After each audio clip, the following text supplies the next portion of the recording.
Vincent Yédé, simple rituel au moment de cohésion nationale. On a vu à Yaoundé au boulevard du 20 mai, présidé par le chef des armées et le chef de l'État, une belle parade avec l'invité spécial, un carré réservé au Nigeria. Ici à Douala, le défilé était présidé par le gouverneur Samuel Dieudonné Vadeboa. Dans toutes les régions du Cameroun, c'était vraiment une cohésion nationale. Le temps s'est arrêté. Pour vous, c'est un simple rituel ou une cohésion nationale renforcée?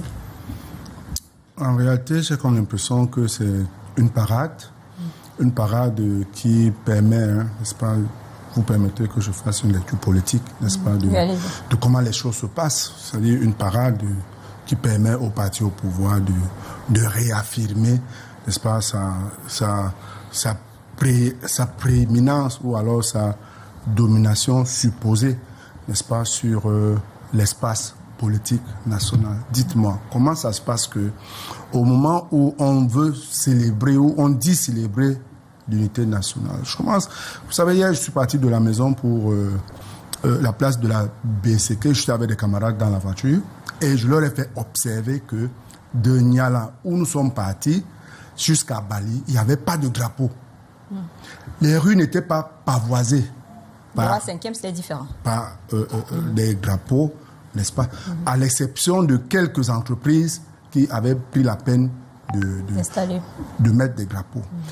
Pour dire quelle est l'importance que nous accordons, les politiques accordent à la célébration et les citoyens, parce que en réalité, ça devrait être, comme le disait le docteur tantôt, un moment de célébration, de communion, n'est-ce pas, où les Camerounais se retrouvent entre eux et célèbrent un certain nombre de valeurs qui ont conduit à l'établissement de cette fête-là. Mais malheureusement, comme je le disais, il a été impossible pour le PCN dans plusieurs villes de défiler. Et la principale leçon que nous retenons au PCN, c'est que nous faisons peur.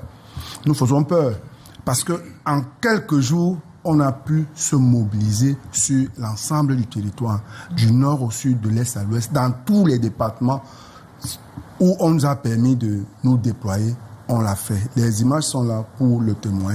Pour dire qu'en réalité, la leçon à retenir, c'est que le PCN est prêt, n'est-ce pas? Prêt parce qu'il est sur l'ensemble du territoire, prêt parce que en une fraction, en quelques jours, il a pu mobiliser. Vous voyez, hier, ici à Douala, on ne nous a même pas permis d'avoir deux carrés de 500 militants. On a été obligé de couper le deuxième carré et il y a des camarades qui ont été obligés de courir pour intégrer les rangs pour que ça fasse quand même un carré un peu consistant. À Yaoundé, c'était un carré de 30. Donc, on ne peut pas transformer la fête de l'unité nationale comme une période de gala parce que le parti au pouvoir se déploie mieux que pendant les célébrations de ses anniversaires.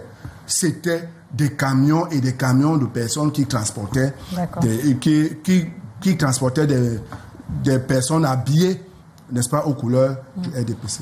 Donc, nous passons un peu à côté de la célébration qui devait faire en sorte que tous les Camerounais se retrouvent dans cette fête-là. Mais vous n'avez pas ignoré cette image qui a fait le tour des réseaux sociaux où on a vu l'un des pères fondateurs du PCN assis à la tribune.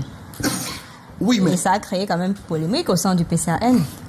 Non, pas au sein du PCN. Nous regardons ça nationale, un peu amusé. Pour quelqu'un qui était voir le pape il y a de cela quelques jours, qui revient, la première action qu'il pose, c'est de vouloir s'aimer la pagaille dans un parti politique sérieux. Écoutez, tout ce qu'il fait ne repose sur aucune base juridique. Nous savons très bien qui est le président du PCN. On peut inviter qui on veut au défilé, on peut inviter qui on veut au palais de l'unité.